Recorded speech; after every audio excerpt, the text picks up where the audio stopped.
Vamos lá, então, né, para esse momento. Gente, hoje é uma live diferente das lives que a gente já fez por aqui, assim, com convidados, né? Não é uma entrevista, como eu sempre faço, né? Já fiz com a Nath comigo também, da gente trazer pessoas para a gente fazer perguntas e tal, porque na verdade a ideia é a gente conversar junto mesmo. E aí ela trazer o que ela pensa, eu trazer o que eu penso, e a gente tem uma visão muito semelhante, né, em relação aos encaminhamentos. Mas, assim, o fato é que a gente precisa parar para falar sobre isso, né? A gente precisa conversar sobre esse assunto. Eu acho que a situação está muito grave. Tivemos notícias ontem, em Manaus, tivemos notícias hoje também em Minas, então, e ameaças, né, pelo Brasil todo. A gente tem visto essas ameaças acontecendo e a gente precisa fazer alguma coisa. Um vídeo que eu fiz na semana passada, eu trouxe bem essa ideia de que somos nós que temos mesmo que falar, sabe? E vocês já estão sentindo isso, né? Vários psicólogos já me procuraram, acredito que você também, Nath, daí depois você pode falar um pouquinho, para falar que o gestor quer que a gente faça uma palavra, o gestor quer que a gente dê uma orientação para as famílias, o gestor quer um posicionamento, quer uma fala diferente. Então, assim, a gente precisa parar para falar sobre isso, né? Porque é um lugar de falar nossa, e a ideia dessa live é a gente tentar organizar um pouquinho essa nossa fala, do tipo, o que nós podemos contribuir enquanto psicólogos escolares, né? Que estratégias a gente pode pensar para esse momento de tudo que está acontecendo, mas para além disso. Ai, Fausto, muito bem-vindo. Nossa, que honra. A gente que agradece, é uma honra ter você aqui com a gente, né? Acompanhando esse momento. E fique à vontade para contribuir também com seus comentários. Então, assim, a ideia é que a gente possa estruturar um pouquinho, assim, para pensar quais as nossas contribuições. Nós sabemos, mas a gente não teve tempo de parar para escrever sobre isso, para falar sobre isso. Então, assim, são ideias que a gente quer trocar e dividir com vocês para ajudar um pouco nessa estruturação dos pedidos que estão sendo feitos para vocês ao longo dessa semana, né? Exatamente. E para a gente já começar, né? É um período muito sensível.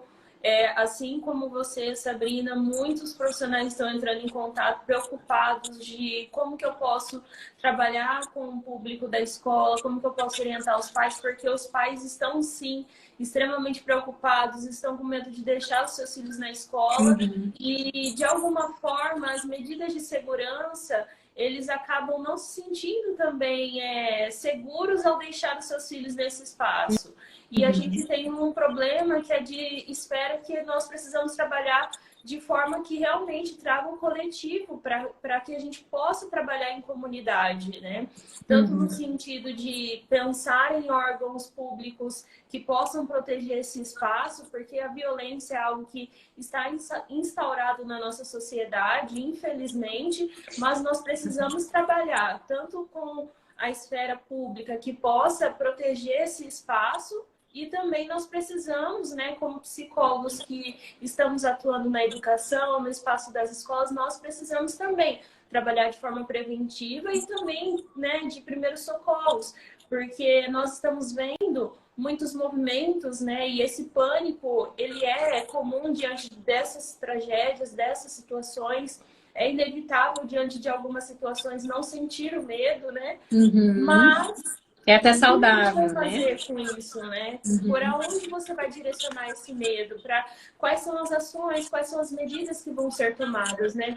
Um exemplo aqui, diante da situação que nós estamos vivendo aqui na cidade, a nível público, a secretária da Educação, né, do município, ela, na quinta-feira, suspendeu as aulas por conta de todo esse movimento que já estava acontecendo e por conta dessa situação de Blumenau. E acabou que o quê? Foi conversado, foi orientado aos familiares a não levarem os filhos para a escola e colocou aí uma parceria com a Guarda Municipal, a Secretaria, né, da Segurança está fazendo talvez aí algumas ações, foi colocada também essa prevenção a nível, recentemente foi orientado e oferecido para as escolas celulares que pudessem também ensinar e ao mesmo tempo agora vai ser esse meio de comunicação com o nível de segurança, o botão do pânico, são estratégias que foram estabelecidas e a nível estadual, né, o NRE, o núcleo, ele acabou trazendo também a patrulha escolar para tentar, tanto no sentido orientar esses profissionais da educação que estão nesse espaço e também fazer uma palestra para os estudantes. Nesse aspecto, eu penso sim, eu vejo que a nível, né, de pânico é efetivo essas ações imediatas, porque os familiares eles querem ações imediatas, Sim. mas pensando a nível de manejo, mediação dessas situações, o problema da segurança em si, a priori, é resolvido, mas e as questões de saúde mental nesse espaço, né? E a gente precisa conversar sobre isso, nós precisamos ampliar as informações, que é através dessa live, através dessas trocas, às vezes com outros profissionais que vêm e nos solicitam, porque nós precisamos sim agir, nós precisamos acolher essas questões, nós, de alguma forma, somos responsáveis, né, por esse processo de promover saúde mental nessas escolas e nós precisamos acolher sim a família, orientar, é um processo de psicoeducação. Exatamente. E aí, assim, né? Nós estamos falando aqui de dois fenômenos que são diferentes, né? Então, nós temos os ataques que são internos, que são essas situações que, a meu ver, acontecem com maior frequência e são resultados, às vezes, muitas vezes, de um processo de violência que já está instalado dentro da escola, através do bullying, através de uma cultura de uma educação violenta que a gente já vai abranger mais sobre isso, mas só para a gente fechar um pouco, isso que a Nath está trazendo é muito das estratégias de prevenção externas, assim, para um segundo fenômeno, que são desses ataques externos e das ameaças, porque das ameaças a gente não sabe se são internas ou externas. Algumas ameaças, elas vêm com caráter de eu tô dentro da escola e eu vou matar todo mundo porque bullying é uma droga, né? A gente viu uma cartinha aí que circulou desde a semana passada. Mas tem ameaças que a gente dá a impressão de serem mesmo pessoas externas que vão atacar as escolas, e aí tem até outras correntes de pensamento que eu nem quero trazer aqui, porque são de uma corrente mais violenta que não vem ao caso, né, a gente abordar, enfim, mas de uma questão cultural que vem aqui de uns anos para cá. Mas eu acho que essas estratégias, concordo, Nath, com isso que você trouxe. Aqui na região, né, onde eu moro também, Maringá, também tem sido feitas as mesmas estratégias, tanto de maior circulação da guarda municipal em torno das escolas. Os botões de pânico vão ser instalados por uma iniciativa do poder público nas escolas públicas e privadas. Então, para que tenha esse canal mais rápido e mais acessível para que as forças de segurança possam tomar providências em situações de ataques, de emergências que surjam dentro ou de fora para dentro da escola. Então, isso eu concordo que é extremamente efetivo. E aí, pensando assim, tá, Sabrina, mas qual que é o nosso papel? Então, o nosso papel eu preciso saber quais são essas estratégias para eu ter essa resposta para as famílias que me pedem. Né? Então, quais as respostas? E são medidas que não dependem de nós, porque dependem de um financiamento e depende muito mais do poder público e da iniciativa da gestão do que nossa, mas nós precisamos acompanhar todo o processo e estar a par. Por quê? Porque as pessoas em crise, elas vão vir para nós. Elas não vão para o gestor, elas vão vir desesperadas, em crise de ansiedade, pânico, para o nosso setor, que é o setor de psicologia. Então, estar bem informado sobre todas essas estratégias é o que nós podemos fazer para acolher essas famílias, esses professores, e até mesmo esses alunos. E aí também é uma estratégia dentro desse clima de ameaça que surgiu, nós estarmos atentos, e aí a gente já começa a entrar um pouquinho na saúde mental, às crianças e adolescentes que são mais sensíveis.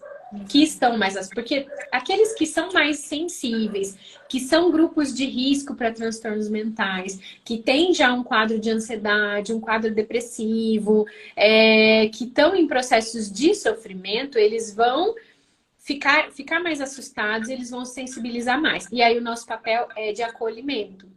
É de ouvir, é de fazer essa escuta, de atender essas crianças, esses adolescentes, e até mesmo a equipe de professores, né, gente? A gente sabe que o pânico não é só dos alunos, a gente está falando nos alunos e nas famílias, porque é aquilo que está borbulhando mais. Os professores, como sempre, os nossos professores estão tentando segurar a barra, mas eles também estão em sofrimento, né? A gente também precisa olhar para eles e oferecer esse acolhimento para eles também. De perceber, ter um olhar mais sensível para aqueles que já estão sensibilizados, que já estão num processo de talvez doença mental, transtornos mentais e que vão precisar mais do nosso olhar cuidadoso, né, Nath? Exatamente. E exatamente esse processo, né, de reconhecer quais são as possibilidades, né? Porque a realidade, eu não sei se contigo é dessa forma, Sabrina, mas eu recebo muitos psicólogos que estão começando agora, às vezes não tem tanta informação, ou até mesmo a equipe, né, a gestão não tem tanta informação a respeito das possibilidades do psicólogo,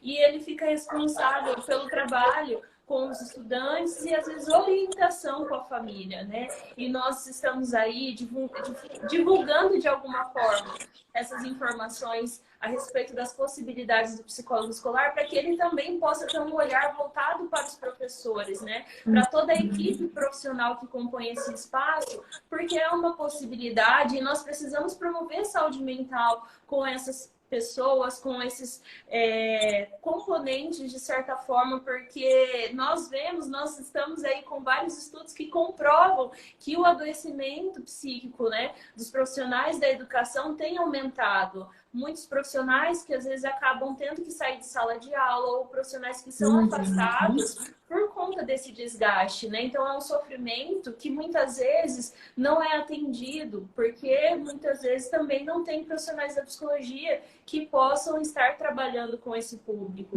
E a partir dessas situações, dessas tragédias, é aí que muitas vezes os gestores vêm pedindo para que, de alguma forma, né, seja realizado esse atendimento. Então, acaba que somente nessas urgências nós somos solicitados. E o trabalho, ele tem que acontecer de forma constante, né? Tem aí situações, às vezes, em janeiro, que é voltado para a saúde mental, que é um trabalho voltado também para os professores, mas em outros momentos e nos outros meses, né? E fora isso, nós precisamos também realizar a formação desses profissionais que estão nesse espaço. Porque eu vejo que é uma constante. A partir do momento que nós conseguimos, de alguma forma, trabalhar tanto a prevenção, a promoção, né, a educação socioemocional nesses espaços, e também a educação, de alguma forma, desses profissionais, que eles possam identificar situações de risco, nós sim vamos alcançando mais o nosso espaço dentro desse ambiente escolar, e também temos o nosso, de alguma forma, o nosso campo mais estendido, né? As nossas ações vão tendo mais efetividade. Nós precisamos trazer parceiros e psicoeducar esse público para que, de alguma forma, as ações voltadas de saúde mental possam também ter efetividade. Exatamente. E aí, perfeito o que a Nath colocou, porque assim, gente, uma coisa que quem já fez supervisão, mentoria, algum dos meus cursos, a Nath também oferece, né, supervisões, mentorias, sabe que eu sempre falo isso, como é que... E nós falamos, Natália, acho que, se eu não me engano, numa live no ano passado, a gente falou sobre isso, ou no ano retrasado. Como é que a gente cria oportunidades para falar sobre saúde mental? Isso que está acontecendo é uma oportunidade. E eu nem falo oportunidade aqui no sentido de vamos aproveitar para nos promover. Mas assim, é tomar o nosso lugar de fala. A gente precisa, cada vez que um gestor solicita a tua ajuda, solicita uma orientação, você precisa dizer para ele, não adianta a gente fazer essa orientação agora e não fazer um trabalho depois. Então, e aí na semana que vem você vai falar, olha, você lembra que na semana passada a gente fez essa orientação? Tá mais calma agora, mas vamos então aproveitar para a gente colocar um programa de prevenção ao bullying, vamos aproveitar para fazer rodas de conversa com os adolescentes para falar sobre emoções, vamos aproveitar para fazer uma capacitação com toda a equipe para falar sobre prevenção de transtornos mentais. Então é nessa hora que a gente investe mais em dizer que precisa prevenir. Porque, assim, muita gente tem falado, é uma brincadeira, eu acho que não é verdade, eu acho que é notícia fake diante das ameaças. Mas, Vai assim, esperar gente, acontecer. e daí se for fake? E se for verdade? A gente vai esperar para ver se vai acontecer? Isso. A gente vai pagar para ver? A gente vai esperar a tragédia? Porque se acontecer, é uma tragédia. Até ontem eu recebi de uma amiga, que eu acho que ela até está assistindo aqui a live, um vídeo que tem circulado aqui na região, assim, até mandei no grupo lá da Vínculos, falando sobre essas ameaças, que dia 20 vai ter um massacre. Dia 20 tá aí ainda. A gente vai esperar chegar dia 20 para fazer alguma coisa? Para saber se é verdade? Porque tem gente que está dizendo que é fake. E se não for? Quantas pessoas vão morrer se a gente ficar achando que é fake e não fazer nada? Então, é nesse sentido que a gente precisa tomar o nosso lugar de fala, tomar o nosso espaço e convencer os gestores, mostrar que a gente precisa fazer um trabalho de prevenção, né? E que o nosso trabalho não vai ser só na urgência que vai funcionar. Então, a gente falou aqui, até a Mariana colocou que 2 alunas tiveram crise de ansiedade, né? Colocou aqui nos comentários por conta de brincadeiras sobre massacres e tal. Então, é isso que está acontecendo. Então, a gente precisa fazer as pessoas olharem para isso com mais atenção, com mais cuidado e pensar nesses momentos de capacitação, né? E como que a gente faz isso? Eu acho que é começando por agora, né? Começando, trazendo essa ideia para a gestão escolar, trazendo para os alunos, e eu acho que a gente precisa criar, e aí a gente entra no segundo fenômeno, né? Que são dos ataques internos, que são de alunos que estão em sofrimento, que têm já uma questão de saúde mental instalada, e que precisam ser olhados com atenção. E aí, gente, o que a gente precisa capacitar a equipe é sobre sinais de alerta. E o nosso ponto de partida é os sinais de alerta para o suicídio. Porque o que é uma pessoa, um adolescente que tem um risco de suicídio? É aquele que não tem mais esperança, é aquele que não tem nenhuma perspectiva de vida, é aquele que não vê mais sentido. Então, assim, é muito comum que aconteçam esses massacres seguidos de suicídio, porque são pessoas que não têm nada a perder. Então eles chegam e falam, eu vou lá e vou matar todo mundo mesmo, porque eu já não tenho sentido na vida, eu já não tenho expectativa, eu já não penso mais em fazer nada. Então, assim, uma coisa não está desligada da outra, muito pelo contrário. É aquele desejo de vingança, de ser visto pela primeira vez, de que nunca ninguém olhou para mim, de que eu estou em sofrimento. Então, a capacitação nossa para essa equipe escolar. E aí, né, podemos expandir também para as famílias, acho que a gente tem que expandir também para as famílias, é sobre sinais de alerta, né, Nath? Você concorda? Concordo plenamente, porque muitas situações, quando a gente vai investigar, né, situações de bullying, ou até mesmo de ideação suicida, ou até mesmo, né, mutilação, que muitas vezes nós estamos passando aí com adolescentes que acabam se automutilando, nós vamos ver o problema ou a situação, muitas vezes está em casa. E aí, como que a gente vai orientar essa família? Primeiro, a gente tem que pensar que cognitivamente, nessa faixa, né, etária aí de passando dos 10 até os 15 anos, eles não têm tanta maturidade para poder, assim, entender inibição, desinibição. E a partir disso, nós precisamos entender que a maturidade desses adolescentes é um problema no qual nós precisamos estar atentos. Os pais precisam estar monitorando os seus filhos.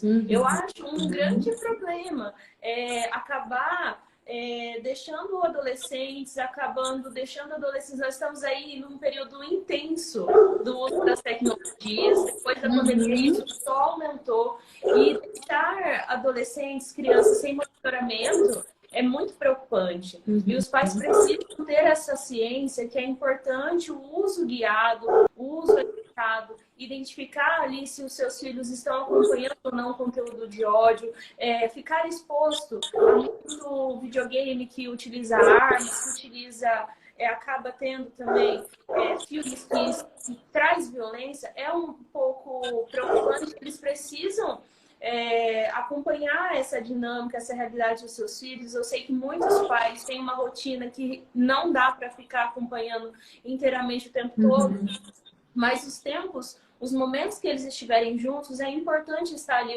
olhando, orientando, porque nós sabemos que, de forma assim, realmente, maturidade cognitiva nessa faixa etária, eles estão em processo de desenvolvimento, né? E nós, quando nós somos, até mesmo, né, psicólogos escolares precisam ter conhecimento a respeito do processo de desenvolvimento, e os pais, eles estão, realmente, é aquilo que a Madalena colocou aqui, os pais, eles estão, né, com maiores desafios atualmente, porque antes, né, da pandemia, a preocupação com a tecnologia já acontecia, agora é muito maior. E os riscos, pensando a nível de desenvolvimento, nós precisamos estar orientando esses familiares, eles precisam de alguma forma também ficar atento ao isolamento dos seus filhos. É importante toda uma orientação para essa família, trazer a família para a escola, para que eles possam também serem orientados e eles possam trazer informação para a gente, porque em casos, por exemplo, de bullying,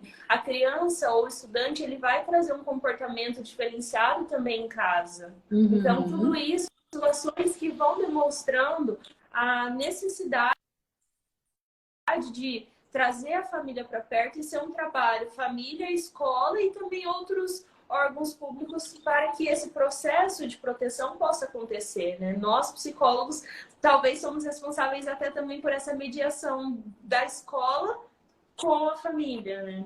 Exatamente, com toda certeza. Até a Madalena colocou aqui que os pais são os nossos maiores desafios. Realmente, Madalena, e até acrescenta assim, que hoje a gente não dá para dizer que a gente está educando uma criança só, é uma criança com toda a sua família, né? E depois da pandemia isso ficou bem mais intenso. A gente sabe que a família vem junto para a escola e a gente precisa se preocupar sim com a educação que eles estão dando para os filhos deles e fazer orientações no sentido dessa educação.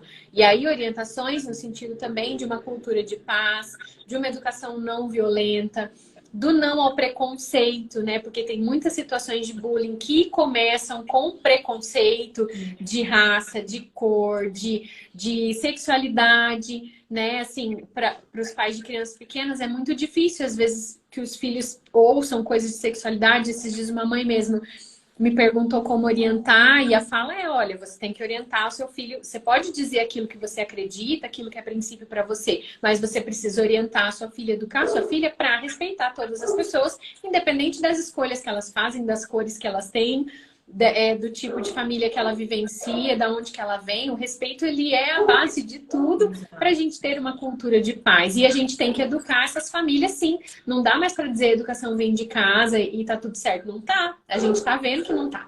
Né? Tá na nossa cara que não tá.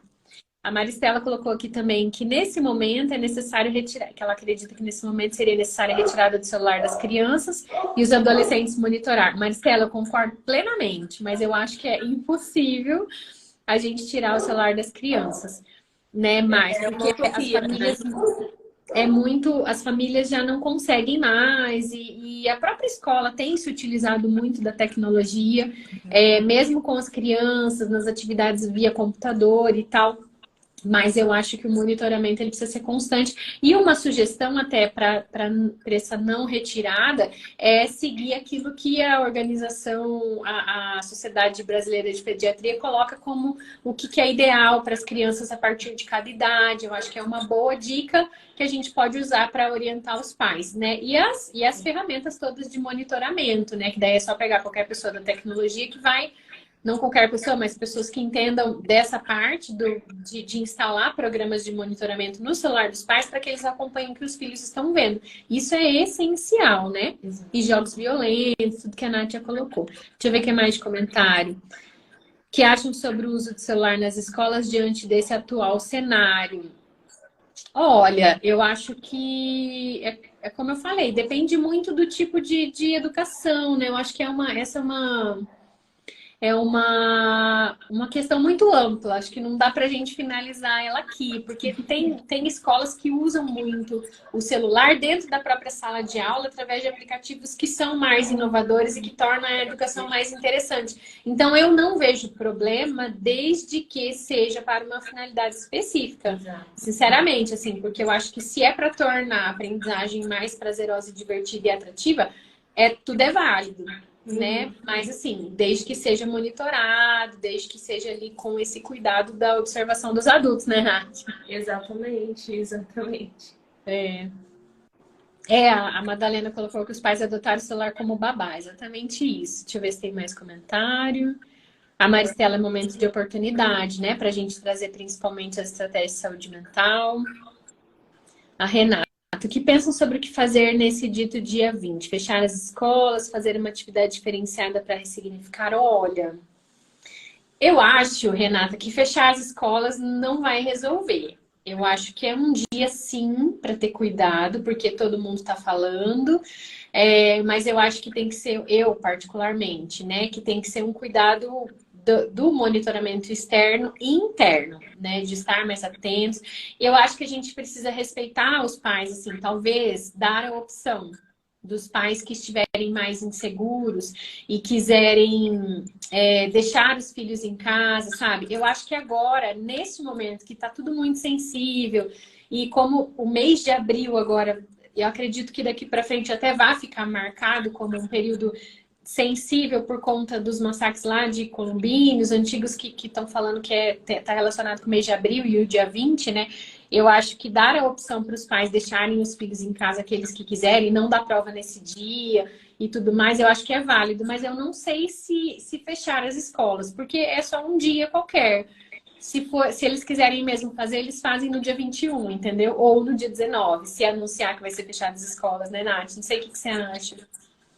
Eu acredito, eu levo nessa mesma perspectiva do Sabrina, porque independente, nós estamos acompanhando um movimento no qual eles estão em dias alternados, apresentando situações de ataques, né? Igual aqui em Londrina, quinta-feira não teve aula, daí, ok. E na segunda-feira a gente já viu suspeita de ataques em 5 escolas e teve uma que aconteceu. Então, eles vão. Nós não sabemos, né? Quais são as motivações, nós não sabemos de onde que estão programando tudo isso, mas é importante sim a segurança e também apresentar essas alternativas aos familiares, porque nós estamos assim acompanhando e os familiares estão com medo. Não, assim, não somente do dia 20, mas assim de deixar suas crianças na escola. E nós sabemos, né, que o espaço escolar ele é tanto no processo de ensino e tem tantas famílias também que os pais acabam deixando seus filhos ali, eles não têm outras pessoas para poder cuidar. Então, até que ponto não ter aula é realmente efetivo, né? E além disso, nós abrimos aí outras questões, como essa também, né, do espaço físico. O espaço físico, ele realmente está sendo monitorado, é aquela questão da segurança externa, né? Talvez aí aumentar a segurança nessas próximas semanas, algo nesse sentido seria efetivo a princípio para poder trazer a sensação de segurança para toda a comunidade escolar. E pensando também nas atividades que já estão pré-estabelecidas, né? Isso não vai mudar assim, acredito que essas suspeitas, a insegurança em si é algo que a gente vai ter que trabalhar, esse acolhimento, esse direcionamento também aos professores, porque eles, de alguma forma, eles acabam sem saber como falar com os familiares, o que falar para os pais, porque eles são os primeiros a receber também essas inseguranças. Sim. Então, nós precisamos, de alguma forma, mediar essa relação, trazer esse direcionamento para a equipe, para que eles também possam também o que falar para esses familiares, saber o que falar, até mesmo, né, demonstrar ali um interesse, talvez de realizar algumas ações com esses familiares para que eles também possam, talvez é interessante até vocês que são psicólogos escolares conversar com os gestores, com a coordenação, para que de alguma forma possa fazer uma reunião, explicar certinho quais são as medidas que vocês vão tomar aí na escola, oferecer, né, um espaço de escuta aos pais, um grupo de acolhimento talvez é interessante para poder lidar com essas questões do medo, porque o medo ele está muito presente neste momento, né? E não dá para a gente ignorar esse fator e seguir com implementação das atividades, implementar a prova, porque nós sabemos que a dinâmica precisa ser um pouco mais adaptada nessa situação toda.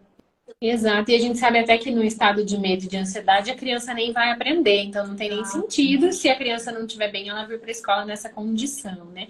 Mas eu acho que uma estratégia também de prevenção que a gente pode pensar para os próximos dias e trazer isso para os nossos gestores e professores é a identificação dos casos potencial de risco. Né? Então, assim, é importante que você converse com os professores de todas as turmas e fale, olha, vamos ver se existir uma ameaça, se o ataque for partir de dentro, quem são as crianças e os adolescentes que possivelmente fariam um ataque? Porque estão sofrendo bullying, porque já são mais agressivos, porque são violentos, porque já teve episódios anteriores. E aí a gente entra na capacitação sobre sinais de alerta, né? Aqueles que já não tem muita expectativa mesmo, já é agressivo, já se envolve em situações de risco, já faz muito desenho de arma, gente, desenho de arma.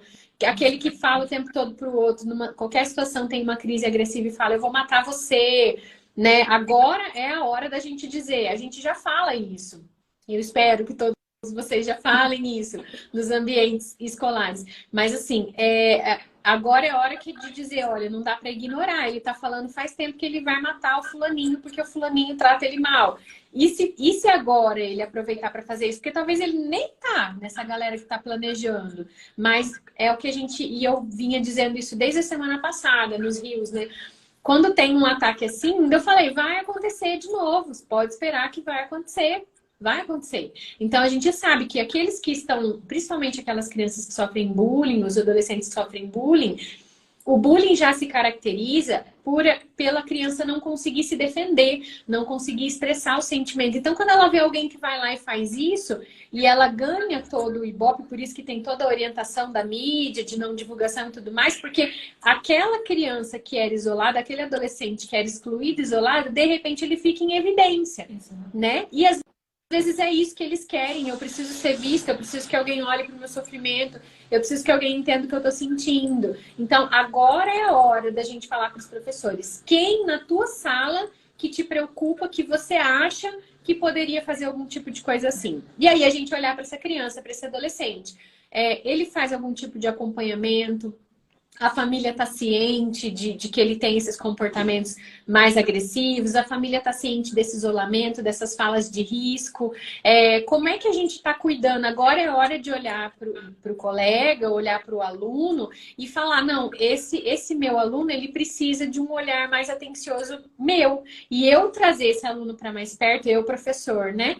Trazer esse aluno para mais perto, olhar para ele com carinho, com cuidado, oferecer a ajuda que ele precise, que talvez nunca ninguém olhou para ele. Identificar denúncias de bullying, eu acho que uma coisa bacana que a gente pode fazer também, em parceria com a gestão, é abrir canais de comunicação para que os alunos venham trazer para nós, ou para o gestor, para a coordenação, situações de bullying que vem acontecendo. Porque aquela criança que está sofrendo bullying é uma criança que pode ser um agressor. Isso. Não porque ele é mal, porque ele é agressivo, porque ele precisa de ir para a cadeia, mas porque ele está em sofrimento e ele vai querer manifestar isso de alguma forma. Uma hora isso vai vir para fora, eles vão guardando, guardando, guardando, uma hora vem para fora. Então, agora é a hora da gente olhar para os casos que precisam de encaminhamento e fazer os encaminhamentos que esses casos precisam. Então, essa é a parceria que a gente estabelece com a rede, com as famílias, e aí trazer as famílias para essa orientação. Né? A gente pensou aqui, a gente falou de acalmar as famílias, falando um pouco dessas estratégias externas de monitoramento, mas de trazer essas famílias para falar também. Olhem mais para os filhos de vocês, monitorem o que eles estão vendo. Se você se preocupa, até hoje de manhã no grupo do WhatsApp surgiu uma questão assim, de olha a bolsa, oriente os pais a olharem a bolsa dos seus filhos. Eu vi postagens sobre isso. Aí alguém falou, nossa, mas isso é muito pequeno e tudo. Mas faz parte do monitoramento. Se eu sei que meu filho não tá bem, se eu me preocupo, e os pais sabem, eles sabem. No fundo, eles sabem. Então, de falar para os pais, se você desconfia que seu filho não tá bem, olhe o material dele. Porque daí isso é prevenção, não é nem só de ataques, mas assim, até mesmo quantas vezes a gente já ouviu falar de meninas que tiram a lâmina do apontador e deixam solta para poder usar para se cortar em risco. Então, assim, se está em sofrimento, a gente precisa olhar o que ele está levando para a escola também. Essa é uma das estratégias de monitoramento, né? Perfeito, perfeito, bem colocado.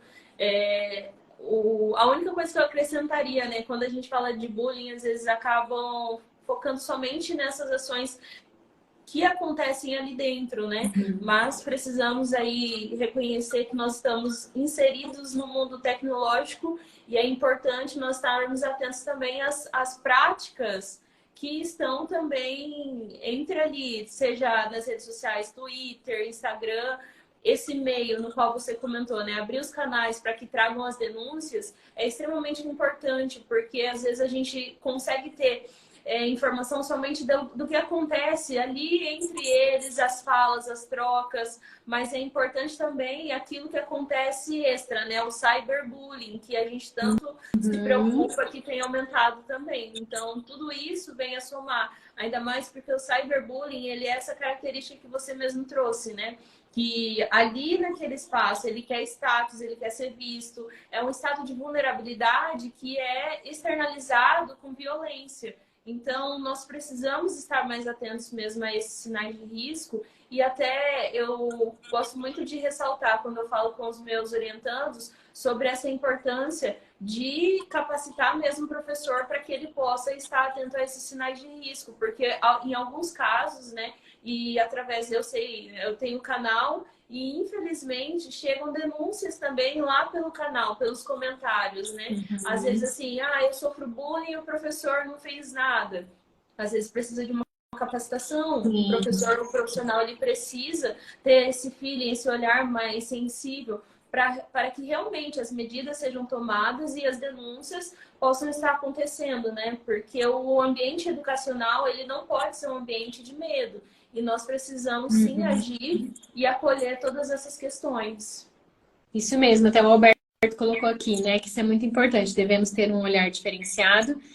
Percebo que por trás de cada adulto difícil há uma criança precisando de afeto. Exatamente, Alberto. E aí, assim, aí você linkou aqui tudo onde que a gente quer chegar, assim, que uma coisa leva a outra. Então, a gente está falando de dois fenômenos separados, mas que eles se juntam lá na frente. Então, assim, esse menino, esse jovem de 25 anos que atacou as escolas, ele passou, que atacou a creche na semana passada, por mais que seja um evento externo, ele passou por uma escola, ele vivenciou coisas que os adultos ao longo da vida dele, da adolescência dele, não conseguiram perceber. Então, a gente precisa incutir nas pessoas que tem que ter uma cultura de paz, que tem que fazer prevenção ao bullying, porque isso são questões que a gente lida no dia a dia. Então, e é um trabalho a longo prazo. Esse sim é um trabalho a longo prazo, mas que a gente precisa fazer, de identificar aqueles que não têm muita habilidade social, de desenvolver isso, de trabalhar nas crianças, de eu saber quem é aquele meu colega novo que chegou e que está sozinho, que está isolado, e eu ajudar ele a fazer amizades. Se eu sou um aluno e eu estou vendo que tem um outro aluno que está mais isolado, que está sofrendo, que alguém está maltratando, eu posso ir lá ajudar ele, não só contar para o professor o que está acontecendo, mas contar para o professor também o que está acontecendo, que precisa ter um envolvimento maior de toda a comunidade para que a gente... Porque a escola é o lugar de prevenção em saúde mental, não tem outro lugar onde a gente tem mais alcance do que dentro da escola. Né? E por isso tanta importância da presença do psicólogo escolar, é para a gente falar sobre isso. Eu acho que esse é o maior objetivo, deve ser o maior objetivo nosso, é falar sobre prevenção em saúde mental. Se a gente quer um mundo melhor, e eu falo isso, a Nath fala isso, a gente acredita que a gente pode transformar o mundo somente através da educação. E como é que a gente faz isso? Cuidando das pessoas, cuidando das crianças, da saúde mental dessas crianças, dos professores também, das famílias também.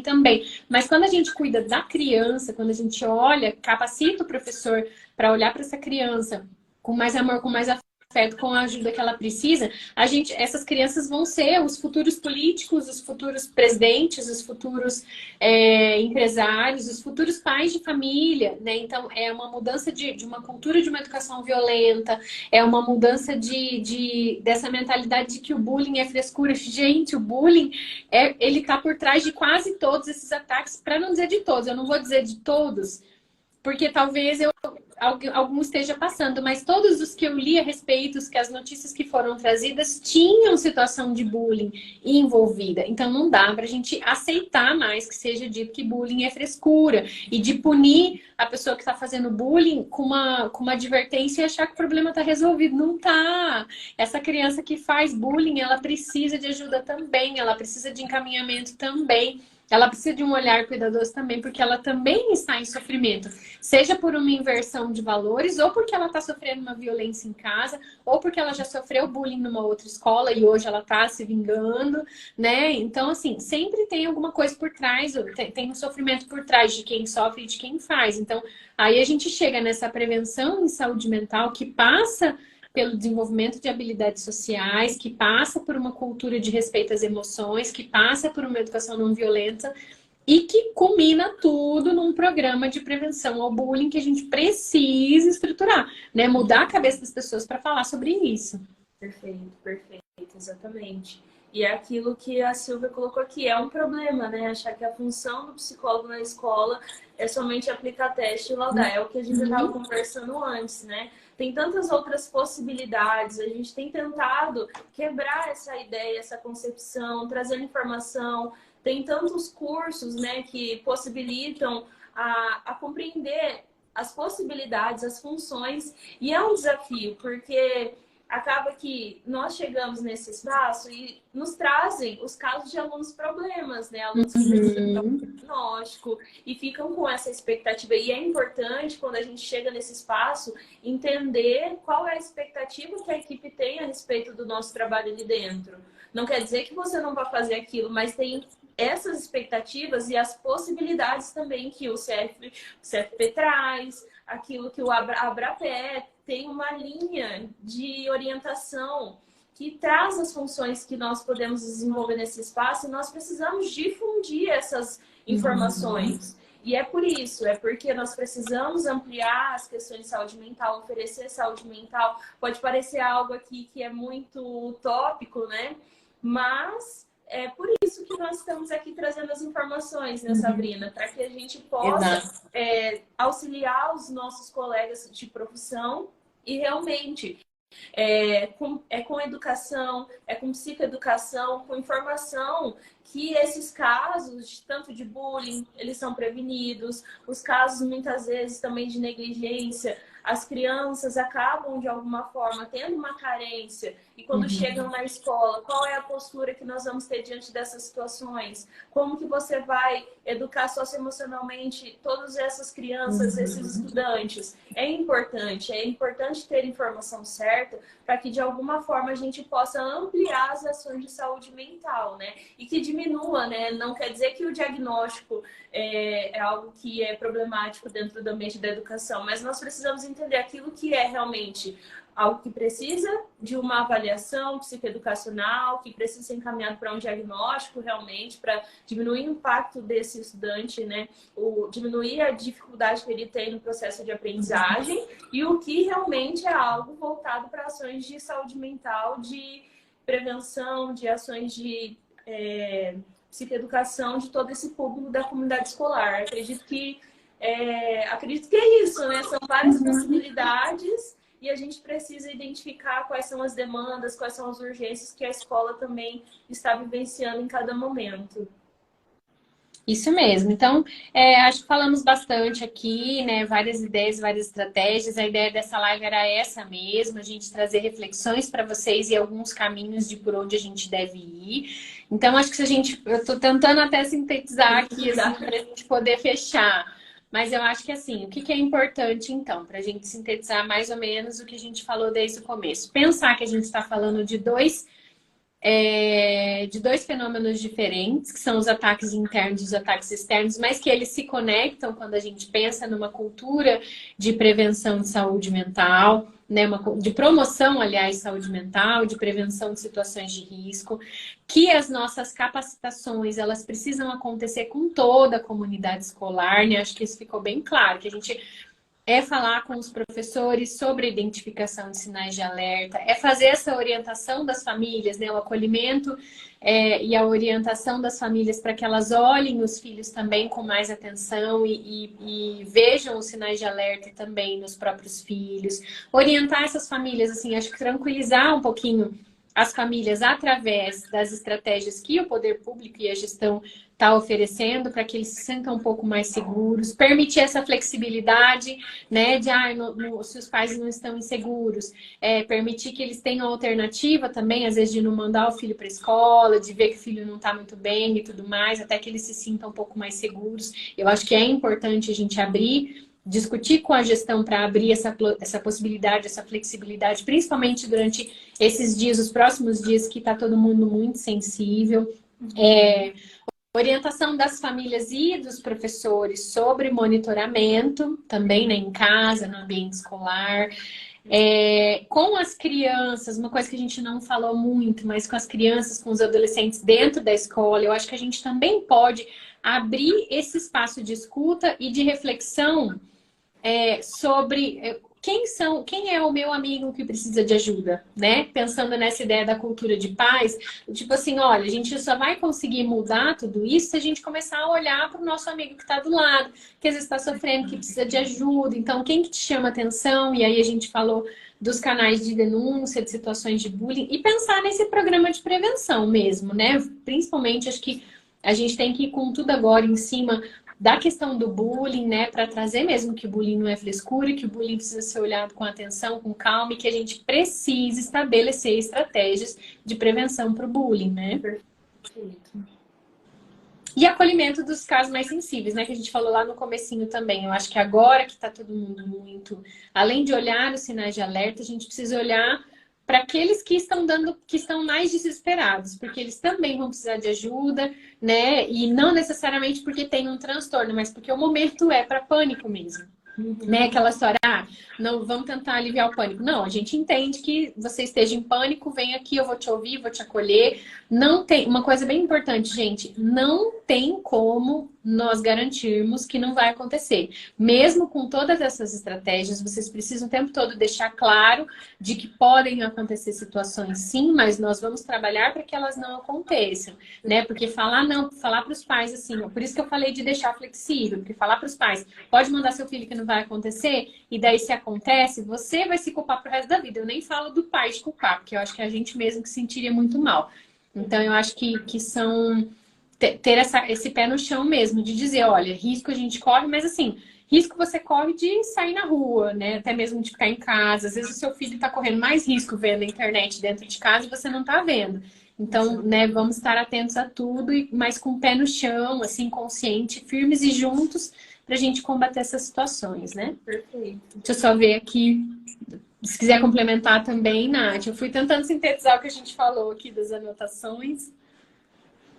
Perfeito, eu concordo totalmente. Eu estou vendo aqui alguns comentários, né? Estou realizando as atividades em grupos com crianças e adolescentes voltado para a educação socioemocional. Estou conseguindo ver progresso. Isso, olha que bacana. Perfeito. Até tem um anterior aqui também da LID, né? Trabalhar o respeito, empatia e tolerância com toda a comunidade escolar para a promoção e prevenção em saúde mental. Exatamente, a LID sintetizou aqui também, né? Um pouco dessa postura nossa que a gente precisa ter. A Renata, caso na escola não se perceba a mobilização dos estudantes sobre casos de ataques, acha importante falar? Acho, Renata. Só que você não tem como fazer nada, não façam nada sem autorização da gestão escolar. Mas assim, tragam para a discussão. Fala, olha, sobre as situações que está acontecendo, vamos conversar sobre isso, o que vocês pensam, a escola está estruturando alguma coisa? E claro que assim, a gente não vai bater de frente com o gestor e falar, não, você não vai falar, mas eu vou falar. Não, eu acho que tem que ser uma parceria. Mas eu acho que nós somos, uma coisa que eu falei também num dos vídeos que eu gravei, nós somos o único profissional de saúde mental dentro da instituição escolar. Não tem outra pessoa que vai falar sobre isso. Então, sim, é nossa responsabilidade. É nosso lugar de fala. Então, precisa partir de nós. Pode ser que o gestor não queira fazer nada? Pode ser. Pode ser que o gestor... E tem, né? Até no suicídio a gente sabe que às vezes ninguém quer falar porque acha que se começar a falar vai acontecer. Né? É um dos mitos envolvendo suicídio, envolvendo situações de risco. Ele pode escolher não falar nada, mas é o teu papel de falar, cutucar e falar, olha, Vamos falar sobre isso, vamos pensar nos alunos que nos preocupam, que podem ser pessoas em potencial. Talvez ninguém falou, mas não quer dizer que não possa acontecer. Vamos ficar mais atento, né? Acho que tem que partir de nós, sim. É até algo que a gente precisa ter essa sensibilidade. Pode parecer que somente esse evento, né? O evento em si, ele traz várias possibilidades da gente trazer capacitação, informação para os estudantes, mas é importante a gente pensar em situações, às vezes, assim, do dia a dia, igual semana de prova, por exemplo.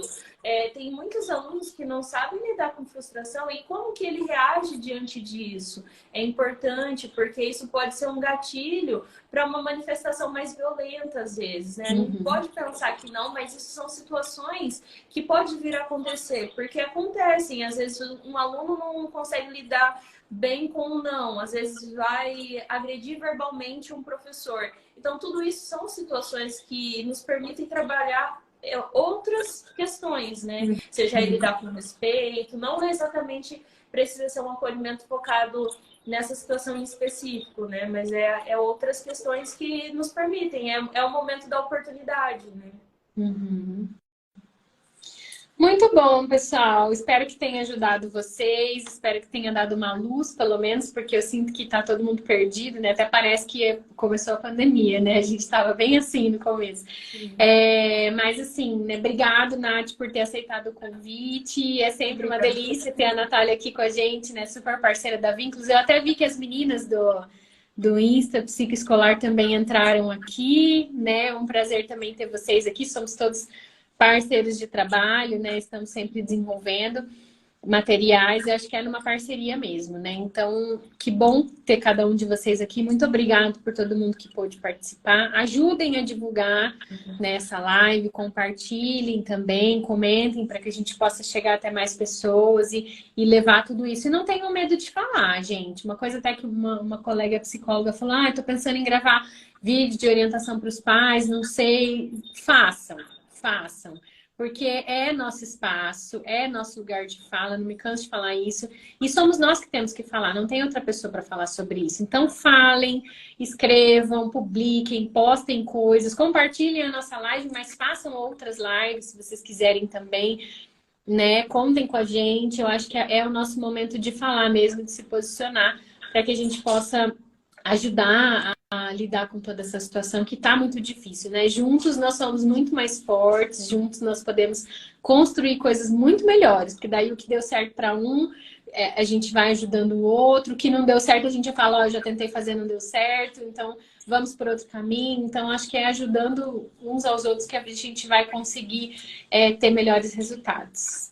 Exatamente. Obrigada, Sabrina, pela oportunidade de estar aqui conversando contigo e fazendo essa troca, né? A gente vai ampliando cada vez mais as informações a respeito da prática do psicólogo escolar através dessas ações de live, de vídeos e posts, né? E trazendo outros parceiros também para que eu possa estar falando, viu? Obrigada realmente pelo convite e pela troca. Ai, muito bom, gente. Obrigada, boa noite para vocês, um bom descanso e a gente fica à disposição. Até mais. Tchau, tchau. Tchau, tchau.